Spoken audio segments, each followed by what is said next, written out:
तो मूवी की शुरुआत में हमें पॉल रेमंड नाम के आदमी को बताया गया जो अब थिएटर में पब्लिक के सामने बोल रहा था, हेलो मेरा नाम पॉल रेमंड है और आप सभी का स्वागत है हमारे नए शो ला दूना पेरिस में। यहाँ पर नू का मतलब न्यूड है।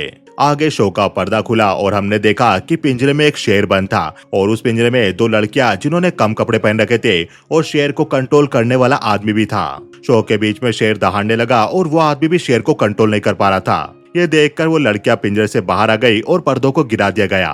उनमें से एक लड़की पॉल रेमंड के गले आकर लग गई, लेकिन पब्लिक ताले बजा रही थी और रेमंड अपनी पास खड़ी लड़की से कहने लगा, हमें पब्लिक काफी पसंद कर रही है। शो के बाद न्यूज़पेपर में भी इस शो की चर्चा होने लगी और रेमंड अपनी वाइफ जिन से कहने लगा, हम पैसा देकर भी ऐसी पब्लिसिटी नहीं करा सकते थे, तुम आज रात के शो में देखना हमारे सारे टिकट बिक जाएंगे। जिन कहती है वो तो ठीक है, लेकिन तुम चाहते हो मैं उस पिंजरे में रहूं।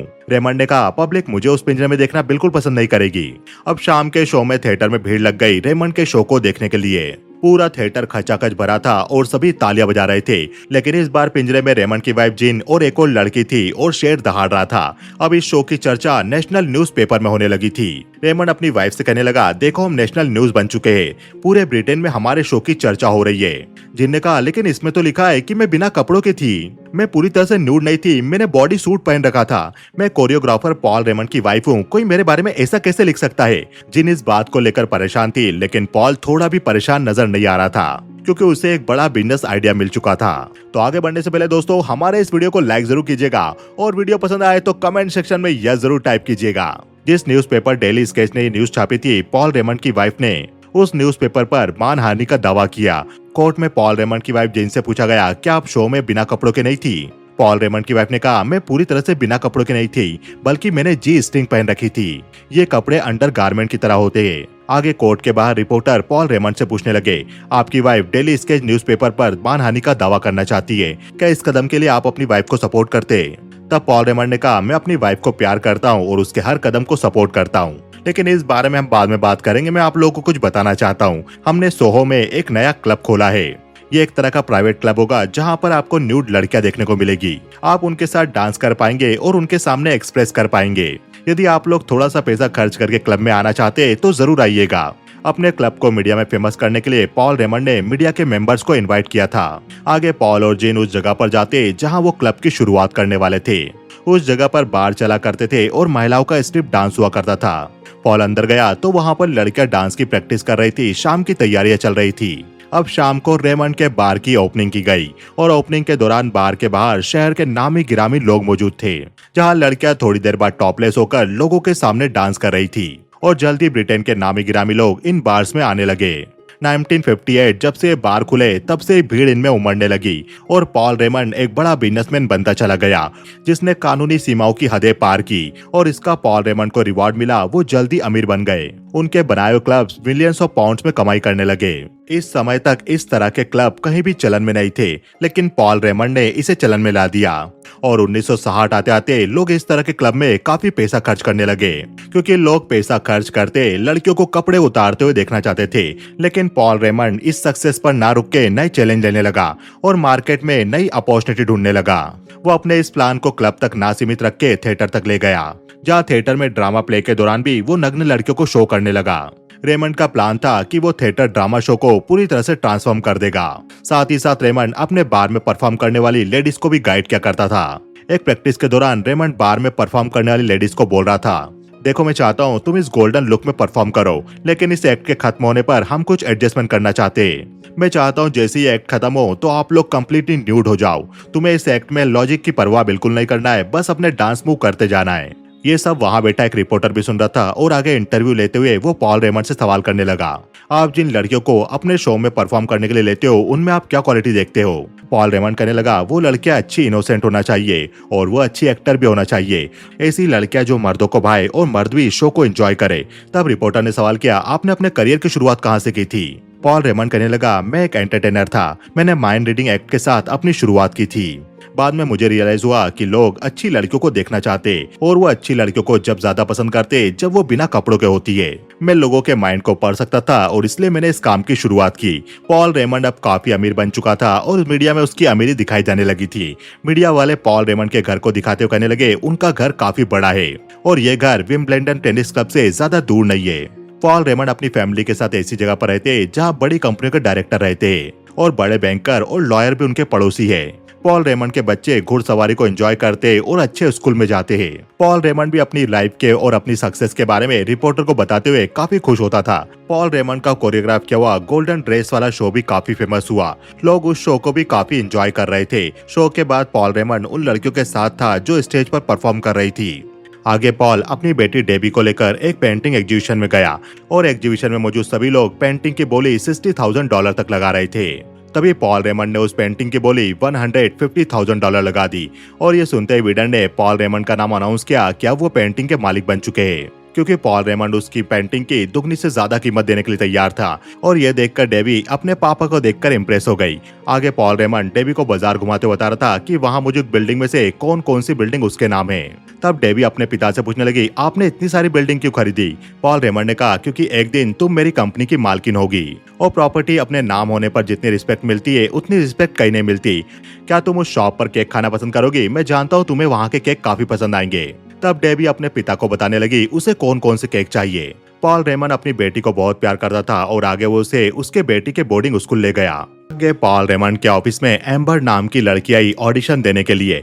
तब पॉल रेमंड ने एम्बर को स्टेज पर बुलाकर कहा, तुम अपना पूरा टाइम ले सकती हो। ये सुनकर एम्बर ने अपना रोब उतार लिया और वो पॉल रेमंड के सामने बिना कपड़ों के खड़ी हो गई।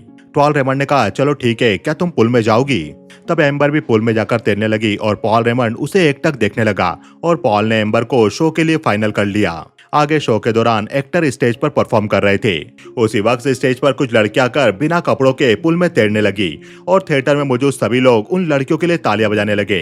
पॉल रेमंड का यह आइडिया भी काम कर गया था। लोग इस शो को काफी एंजॉय कर रहे थे। तब पॉल रेमंड एम्बर से मिलकर कहने लगा, कांग्रेचुलेशन, तुम्हें पूरा एक वीक हो चुका है, तुम्हारा शो सक्सेसफुल रहा। मेरे पास ये शैंपेन है, क्यों ना हम बाहर चल के सेलिब्रेट करें। तब एम्बर भी खुशी खुशी पॉल रेमंड के साथ चली गई और पॉल रेमंड एम्बर को डिनर के लिए ले गया, जहां पर बात करते हुए वो दोनों एक दूसरे को किस करने लगे। रेमंड वापस अपने घर गया। तब उसकी वाइफ लाइट्स ऑन करके पूछने लगी, अभी टाइम क्या हो रहा है? रेमंड ने कहा, अभी 2 बज रहे। तब जिन ने पूछा, क्या हुआ, आज तुम बहुत जल्दी आ गए? पॉल रेमंड के बर्ताव को देखकर जिन को एहसास हो गया था कि पॉल किसी लड़की के साथ था। अब एक शाम एम्बर शो खत्म होने के बाद थिएटर में मौजूद थी। तभी वहाँ एक आदमी आकर एम्बर को कहने लगा, मिस्टर पॉल रेमंड आपका वेट कर रहे हैं। एम्बर उठकर वहाँ से बाहर खड़ी पॉल रेमंड की गाड़ी में बैठ गई। वो दोनों एक दूसरे को किस करके वहाँ से घूमने के लिए निकल गए। पॉल रेमंड एम्बर को शहर से दूर एक घर पर ले गया, जहां वो दोनों समय गुजारते हुए एक साथ इंटीमेट होने लगे। पॉल रेमंड एम्बर के साथ घूमकर वापस अपने घर लौटा और अपने घर जाकर अपना सामान पैक करने लगा और पॉल रेमंड जिन से कहने लगा, अब मैं मेफेयर होटल में रहूंगा। तब जिन चिल्लाते हुए पॉल रेमंड से कहने लगी, तुम ऐसा कैसे कर सकते हो? तुम्हारे बच्चे हैं, तुम ये घर छोड़ के कैसे जा सकते हो? ये देखो तुम्हारा बेटा हॉवर्ड भी यहाँ पर है, वो भी तुम्हें देख रहा है। पर पॉल रेमंड जिन की एक भी बात ना सुनकर अपनी गाड़ी में अपना सामान रखने लगा। तब जिन कहने लगी, मैं तुम्हारी बेटी डेबी को बताऊंगी कि उसके पिता कैसे है। ये सुनकर पॉल रेमंड कहने लगा, मेरी बेटी के कान भरने की हिम्मत भी मत करना। और ऐसा कहकर पॉल रेमंड अपनी कार लेकर वहाँ से निकल गया। अगली शाम थिएटर में शो चल रहा था। तभी वहाँ जिन पहुंच गई और जिन एम्बर से कहने लगी, तुम मेरे हस्बैंड से दूर रहो, उसके 2 बच्चे हैं और उन बच्चों को उनके पिता की जरूरत है। उसने तुमसे कहा होगा कि वो तुम्हें बहुत पसंद करता है, ऐसा उसने कितनी लड़कियों से कहा है। जिन एम्बर पर चिल्ला रही थी और एम्बर बिना कुछ कहे चुपचाप उसे सुन रही थी। यह देखकर जिन एम्बर पर गुस्सा होकर वहां से चली गई। शाम को पॉल रेमंड एम्बर को कार में लेकर घूमने निकल गया। तभी उन्होंने देखा कि जिन उनकी गाड़ी का पीछा कर रही थी। वो दोनों होटल में गए। तब उन्हें जिन की गाड़ी होटल के बाहर दिखाई दी। ये देखकर पॉल रेमंड एम्बर से कहने लगा, मैं उससे जाकर बात करता हूँ।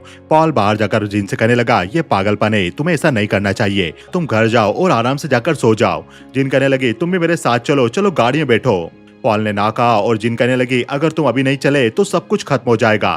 तब पॉल नहीं गया और जिन अपनी गाड़ी लेकर वहां से निकल गई। आगे कोर्ट में पॉल और जिन का डिवोर्स हो गया और रिपोर्टर जिन से पूछने लगे, डिवोर्स में आपको कितना पैसा मिला? जिन कहने लगी, ये मेरी जिंदगी का बहुत अच्छा दिन रहा, मुझे तकरीबन $2,50,000 मिले।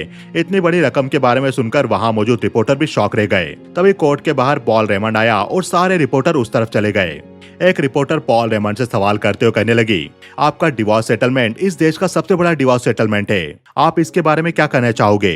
पॉल रेमंड ने कहा, हाँ, मेरा डिवोर्स सेटलमेंट इस कंट्री का सबसे बड़ा डिवोर्स सेटलमेंट है और कोई बात नहीं, लिवरपूल से आए हुए मामूली लड़के ने इतना बड़ा डिवोर्स सेटलमेंट करा है तो आगे पॉल रेमंड एम्बर को एक होटल में ले गया, जिस होटल का टॉप फ्लोर पॉल रेमंड ने खरीद लिया था। एम्बर उस फ्लैट को देखकर शॉक रह गई क्योंकि उसका इंटीरियर इतना अच्छा था।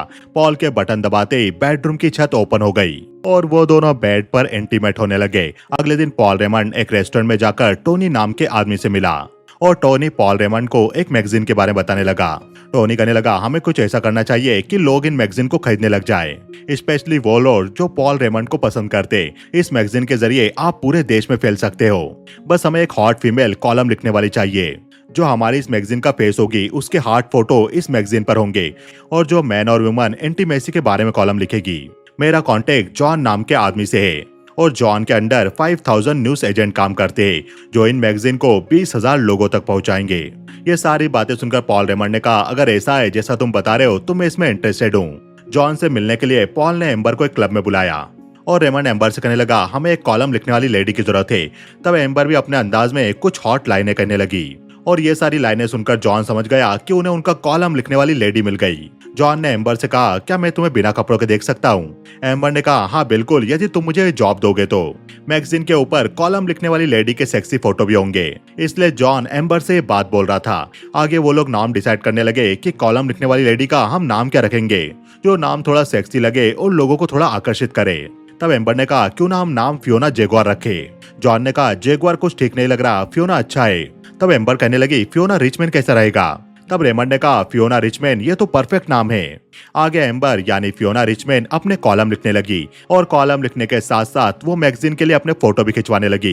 ये इरोटिक मैगजीन थी जिस पर एम्बर के इरोटिक फोटोग्राफ्स हुआ करते थे और एम्बर के लिखे हुए इरोटिक कॉलम भी। जल्दी ये मैगजीन बहुत फेमस हो गई और पूरे यूरोप में लोग इन मैगजीन को हाथों हाथ लेने लगे क्योंकि इन मैगजीन में एम्बर के बोल्ड फोटो के साथ साथ इरोटिक स्टोरीज भी हुआ करती थी। क्योंकि ऐसा एक्सपेरिमेंट इस समय तक किसी भी मैगजीन द्वारा नहीं किया गया था, इसलिए लोगों के लिए बिल्कुल नया था और बोल्ड और इरोटिक होने के कारण जल्दी फेमस हो गया। एम्बर को भी एक काम करके काफी मजा आ रहा था क्योंकि उसे पहचान मिल रही थी और इस मैगजीन से पॉल रेमंड काफी पैसा कमा रहा था। डेबी भी अब बड़ी हो चुकी थी और शिकायत मिलने के कारण उसे बोर्डिंग स्कूल से निकाल दिया गया। पॉल रेमंड डेबी से काफी गुस्सा था और वो उसे स्कूल में लेने गया। तब आते हुए डेबी कहने लगी, मैंने बस स्मोकिंग की थी, कोई बड़ा क्राइम नहीं किया। पॉल रेमंड कहने लगा, तुमने मैरिजुआना ज्वाइन ली थी और ये इनलीगल है। तुम इस स्कूल में जाना चाहती थी और अब तुम खुश हो रही हो जब तुम्हें स्कूल से निकाल दिया गया। डेबी कहने लगी, लेकिन अब मैं ड्रामा स्कूल जाना चाहती हूँ, मैं भी आपका काम में हाथ बटाना चाहती हूँ, आपके साथ देना चाहती हूँ। ये सुनकर पॉल रेमंड ने डेबी के लिए एक शो करवाया जिसमें डेबी पब्लिक के बीच में सॉन्ग गा रही थी। परफॉर्म करने के बाद पॉल रेमंड और एम्बर डेबी की तारीफ करने लगे। तब डेबी कहने लगी, मैं चाहती हूँ कि इस शो में कुछ इरोटिक परफॉर्म किया जाए। पॉल रेमंड ने कहा, नहीं, तुम स्टेज पर अपने कपड़े नहीं उतारोगी, मैं नहीं चाहता कि मेरी बेटी ये सब करे। डेबी कहने लगी, तो क्या कोई और लड़कियां ही कर सकती है? क्योंकि मेरे पास कोई इक्विपमेंट नहीं है जिसके कारण मैं लोगों को एंगेज रख सकूं। ये सुनकर पॉल रेमंड ने डेबी की और लड़कियों के साथ रिहर्सल करवाई। जब डेबी स्टेज पर सॉन्ग गाएगी तब और लड़कियां नाचेगी, करतब करेगी। अब शो की शुरुआत होती है और डेबी स्टेज पर गाना गाने लगी। स्टेज पर और लड़कियां भी थी जो कम कपड़ों में परफॉर्म कर रही थी और कुछ लड़कियों ने कोई कपड़े नहीं पहन रखे थे। ये सब देखकर वहाँ मौजूद लोग बोर होने लगे, उन्हें कुछ भी इंटरेस्टेड नजर नहीं आया। कुछ लोग वहां सो गए और कुछ उठकर चले गए। आगे पॉल रेमंड अपने आदमी से बात करते हुए उसे बता रहा था, हमें फियोना रिचमैन का शो बहुत बड़ा बनाना है, कुछ ऐसा करो कि ये शो बहुत फेमस हो। आगे पॉल रेमंड एक लड़की को घोड़े पर बिठाकर लंदन की सड़कों पर घुमाने लगा। वहां पर काफी मीडिया वाले भी मौजूद थे जो उस न्यूड लड़की के फोटो ले रहे थे और पॉल रेमंड भी साथ था। वो कहने लगा, मेरा नाम पॉल रेमंड है और ये लड़की फियोना रिचमैन है। थर्सडे नाइट को इनका शो है, यदि आप बिना कपड़ों के महिलाओं को देखना पसंद करते तो जरूर आइएगा। आगे पुलिस वालों ने उस लड़की को घोड़े से उतार दिया और वो लड़की घोड़े से उतरकर पॉल रेमंड को किस करने लगी। ये तस्वीर सारे न्यूज़पेपर में सुर्खियां बन गई। पॉल रेमंड फियोना रिचमैन के शो को बहुत बड़ा बनाना चाहता था और हुआ भी ऐसा ही। और फियोना रिचमैन नाम की मैगजीन में जिस कॉलम लिखने वाली लेडी को लोग मैगजीन में देखा करते थे, उन्हें वो लेडी सामने देखने को मिल रही थी। सभी लोग एम्बर यानी फियोना रिचमैन को काफी अप्रिशिएट कर रहे थे और एम्बर को भी काफी मजा आ रहा था। शो के सक्सेसफुल होने की खुशी में पॉल रेमंड ने पार्टी रखी। उस पार्टी में डेबी भी अकेली बैठी थी और वो थोड़ी गुमसुम थी क्योंकि कोई भी उसके शो की तारीफें नहीं कर रहा था। तभी टोनी डेबी के पास आकर कहने लगा, मुझे नहीं पता था तुम भी यहाँ पर हो। डेबी कहने लगी, मेरे पिता काफी खुश है क्योंकि एम्बर का शो काफी हिट हो रहा है। तभी पॉल रेमंड के पास एक लड़की आकर कहने लगी, तुम काफी खुशनसीब हो कि तुम्हारे बेड पर एम्बर जैसी लड़की होती है। ये सुनकर पॉल रेमंड कहने लगा, तुम्हें देखकर लग रहा है कि तुम्हें जलन हो रही है, क्या तुम भी मेरा बेडरूम देखना चाहोगी? उसकी छत खुलती है और बेड पर लेटकर आप आसमान देख सकते हो। मेरे पास कुछ ऐसा है जो तुम्हारे बहुत काम आएगा। आगे टोनी डेबी को टॉयलेट में ले जाकर उसे ड्रग्स लेना सिखाने लगा। पॉल रेमंड भी एम्बर के साथ उस लड़की को भी अपने घर ले गया और पॉल रेमंड दोनों के साथ इंटीमेट होने लगा। आगे पॉल रेमंड एक रेस्टोरेंट में डेबी से मिला और पॉल ने डेबी से कहा, मैं सोच रहा था कि तुम्हारे शो को कैंसिल कर दिया जाए। पब्लिक को तुम्हारा शो पसंद नहीं आ रहा है, हम उन्हें ज्यादा दिन तक पागल नहीं बना सकते। ये सुनकर डेबी की आंखों में आंसू आने लगे और वो कहने लगी, क्या इसमें मेरी गलती है? पॉल कहने लगा, नहीं, इसमें तुम्हारी कोई गलती नहीं है। तुम्हारे शो में काफी खर्च हो रहा है और मुझे कैश को बैलेंस करना होता है। डेबी रोते हुए कहने लगी, तो मैं और क्या करूंगी? ना मैं एक्ट कर पाती हूँ, ना मैं गा पाती हूँ। आपका शो बंद होने के बाद मुझे कोई हायर भी नहीं करने वाला। ऐसा कहते हुए डेबी रोने लगी और पॉल उससे कहने लगा, रोना बंद करो। तब डेबी रोते हुए उठकर वहां से टोनी के पास गई और उसने उससे ड्रग्स ले ली। डेबी टॉयलेट में जाकर ड्रग्स लेने लगी। शाम को पॉल रेमंड ने एक पार्टी रखी थी जहाँ पर डेबी भी मौजूद थी। पॉल रेमंड वहीं मौजूद लड़कियों के साथ एंजॉय कर रहा था। तब डेबी टोनी से कहने लगी, वो देखो डैड, कैसे बच्चों की तरह लड़कियों के साथ एंजॉय कर रहे। तभी पॉल की नजर भी डेबी पर पड़ी जो टोनी से बात कर रही थी और टोनी डेबी को लेकर कहीं जाने लगा। पॉल ने भी ये देख लिया और वो भी उनके पीछे गया। पॉल ने उन दोनों को टॉयलेट में ड्रग्स लेते हुए पकड़ लिया। पॉल टोनी से कहने लगा, इसे घर लेकर जाओ। तब डेबी भी गुस्से से कहने लगी, ठीक है, मैं जा रही हूँ और आप उन लड़कियों के साथ एंजॉय करो, आप बूढ़े हो चुके हो डैड। ऐसा कहकर डेबी वहां से चली गई और उसके जाने के बाद पॉल खुद ड्रग्स लेने टॉयलेट में चला गया। टोनी के कहने पर पॉल रेमंड ने एक और मेंस ओनली मैगजीन लॉन्च की और इन मैगजीन में फोटोग्राफ बिल्कुल न्यूड थे। इस चीज को लेकर काफी हो हल्ला मचा और पॉल मीडिया में सफाई देने लगा। लेकिन ब्रिटेन गवर्नमेंट ने मैगजीन की 3 लाख कॉपीज को सीज कर दिया और ये ब्रिटेन का सबसे बड़ा कोर्नोग्राफी कंटेंट सीज था। आगे पॉल रेमंड से उसके घर आकर उसका बेटा डेरेल मिला और डेरेल लंच करते हुए पॉल रेमंड से कहने लगा, मैं सालों तक लोगों को कहता रहा कि मेरे डैड की डेथ हो गई। यही मुझे माँ ने ही बताया था, लेकिन सालों बाद मुझे पता चला। आगे डेरेल पॉल रेमंड को उनकी पुरानी फैमिली फोटो दिखाने लगा। उन फोटो को देखकर पॉल रेमंड ने कहा, अब मेरी दूसरी जिंदगी है। लंच करते हुए डेरेल वहां से जाने लगा। तभी उसे रिसेप्शन पर डेबी दिखाई दी और डेबी डेरेल को बिना देखे वहां से चली गई। पॉल रेमंड काफी अमीर था, इसलिए डेरेल भी चाहता था कि वो पॉल रेमंड की फैमिली का हिस्सा बने। लेकिन पॉल रेमंड ने उसे ऐसा कोई आश्वासन नहीं दिया और डेरेल को वहां से दुखी होकर जाना पड़ा। पॉल रेमंड और ज्यादा लड़कियों के साथ पार्टियां करने लगा और ड्रग्स लेने लगा और इस बार और लड़कियों के साथ साथ पार्टी में डेबी भी ड्रग्स लेने लगी। पॉल रेमंड डेबी को भी ड्रग्स लेने से नहीं रोक रहा था और ड्रग्स लेने के बाद पॉल रेमंड एक दूसरी लड़की को बेडरूम में अपने साथ ले गया। एम्बर यानी फियोना रिचमैन भी ये देख रही थी और उसे बुरा लग रहा था। लेकिन पॉल रेमंड का यह रोजाना का हो गया था, वो अलग अलग लड़कियों के साथ इंटीमेट होने लगा था। फियोना रिचमैन यानी एम्बर भी उन लड़कियों में मौजूद होती थी, लेकिन उसे ये सब अच्छा नहीं लगता था। अगले दिन ब्रेकफास्ट के दौरान एम्बर पॉल रेमंड से कहने लगी, मैं तुमसे कुछ कहना चाहती हूँ। कुछ दिनों से मैं काफी थक चुकी हूँ और अब मैं एक नॉर्मल लाइफ जीना चाहती हूँ। मैं ये घर छोड़कर जाना चाहती हूँ। पॉल रेमंड ने कहा, क्या मैंने कुछ गलत किया है? एम्बर कहने लगी, पॉल अब तुम नहीं बदल सकते। मैं इस जगह पर तुम्हारे साथ नहीं रहना चाहती। यह सुनकर पॉल रेमंड दुखी होकर एम्बर की गोद में लेट गया। एम्बर के जाने के बाद पॉल रेमंड अकेला ही घर में रहने लगा। एक दिन डेबी घर पर आई और पॉल उससे कहने लगा, तुम्हें यहाँ एम्बर ने भेजा है। डेबी कहने लगी, नहीं, मैं यहाँ पर खुद आई हूँ। इतने दिनों से आप इस घर में अकेले क्या कर रहे हो? पॉल रेमंड कहने लगा, मुझे लगता है मैं बूढ़ा हो चुका हूँ। डेबी कहने लगी, नहीं, बिल्कुल नहीं, आप मेरे साथ बाहर चल रहे हो। आप पॉल रेमंड हो, कोई आम इंसान नहीं हो। ऐसा कहकर डेबी पॉल रेमंड को अपने साथ ले गई ताकि उनका मूड थोड़ा अच्छा हो जाए। पॉल रेमंड को भी बाहर जाकर थोड़ा अच्छा लगा और वो डेबी के फ्रेंड के साथ डांस करने लगा। आगे पॉल रेमंड ने मीडिया को बुलाकर मीडिया में अनाउंस किया, हम हमारी मैन ओनली मैगजीन को रिलॉन्च करने वाले हैं। तब एक रिपोर्टर ने सवाल किया, क्या उसमें पोर्नोग्राफिक मटेरियल होगा? पॉल रेमंड ने कहा, नहीं, ऐसा बिल्कुल नहीं है, ये एडल्ट मैगजीन होगी। आगे Paul Raymond man only magazine के लिए लड़कियों से फोटोशूट करवाने लगा, जहां वो लड़कियों से इरोटिक फोटोशूट करवाते थे। अब एक रात पॉल रेमंड घर में सोया हुआ था, तभी उसे हॉस्पिटल से कॉल आया। पॉल रेमंड हॉस्पिटल गया तो उसने देखा उसकी बेटी एडमिट थी और डेबी के पास जोनाथन नाम का आदमी भी बैठा हुआ था। पॉल रेमंड जोनाथन से मिला और अपनी बेटी के बारे में पूछने लगा, वो कैसी है? तब जोनाथन ने कहा, वो अभी ठीक है, अभी आराम कर रही है। मुझे एक्सीडेंट की आवाज सुनाई आई और मैंने जाकर देखा तो वहाँ डेबी थी। मैं डेबी को पहले से जानता था, इसलिए मैं इसे हॉस्पिटल ले आया। डेबी को भी होश आया और वो अपने पिता से कहने लगी, मुझे जोनाथन यहाँ पर लेकर आया, ये बहुत अच्छा सॉन्ग राइटर है। कुछ दिनों बाद डेबी ठीक हो गई और वो वापस से सॉन्ग गाने लगी और इस बार उसकी हेल्प जोनाथन भी कर रहा था, जो सॉन्ग राइटर था। एम्बर भी वापस प्ले करने लगी थी, जिसे लोग अप्रिशिएट करने लगे थे। आगे एम्बर, जोनाथन और डेबी पॉल रेमंड के साथ थे और वहाँ डेबी ने पॉल रेमंड को बताया कि वो जोनाथन से शादी करना चाहती है। आगे पॉल रेमंड डेबी और जोनाथन की शादी करवाने लगा, जिस शादी में पॉल रेमंड की एक्स वाइफ जिन और पॉल रेमंड का बेटा हॉवर्ड भी मौजूद था। पॉल रेमंड एम्बर के साथ डांस कर रहा था और वो उसे पूछने लगा, इसके बाद तुम क्या कर रही हो? एम्बर ने कहा वैसे तो मैं जाकर सोऊंगी। पॉल रेमंड कहने लगा मेरे बेडरूम का बेड तो काफी बड़ा है, तुम वहाँ पर भी सो सकती हो। तब एम्बर पॉल रेमंड को ताना देते हुए कहने लगी मुझे बस वही बेड पसंद आते हैं जिस पर 2 लोग सो सकते हैं। डांस करने के बाद पॉल रेमंड पार्टी में मौजूद अपनी एक्स वाइफ जिन के पास गया और पॉल रेमंड जिन की तारीफें करने लगा। तब जिन ने कहा क्या मैं तुम्हारी मैगजीन के कवर पेज के लिए ठीक रहूंगी? पॉल रेमंड ने कहा हाँ बिल्कुल, अगर तुम ये करना चाहती हो तो। जिन भी मैगजीन के लिए बोल्ड फोटोशूट करवाने के लिए तैयार हो गई और मैगजीन में जिन की फोटो को देखकर टोनी पॉल रेमंड से कहने लगा जिस प्रकार से तुम लोगों को मैनिपुलेट करवाकर अपना काम करवाते हो, यदि मैं अपनी जिंदगी में आधा भी लोगों को मैनिपुलेट कर पाता तो मैं अपनी जिंदगी में काफी अच्छा कर लेता। आखिर तुमने जिन को ये सब करने के लिए मना कैसे लिया? क्या वो वापस तुम्हारे पास आना चाहती है? पॉल रेमंड ने कहा नहीं, वो मेरे पास वापस नहीं आने वाली। हर इंसान की कुछ इच्छाएं होती है और वो अपनी इच्छाएं पूरी कर रही है। डेबी की शादी के बाद पॉल रेमंड फिर से अपनी अय्याशियों में लग गया और पॉल रेमंड के क्लब्स में प्रोस्टिट्यूट के काम होने लगे। मीडिया वाले भी पॉल रेमंड के क्लब को ऑर्गेनाइज प्रोस्टिट्यूट का अड्डा करने लगे। मीडिया में खबरें आने लगी कि पॉल रेमंड सेक्स को सेल करने लगा है। मीडिया वाले भी पॉल रेमंड से सवाल करने लगे आपको कैसा लग रहा है कि आपको लोग दलाल बुलाने लगे हैं जो महिलाओं को प्रोवाइड करवा रहा है?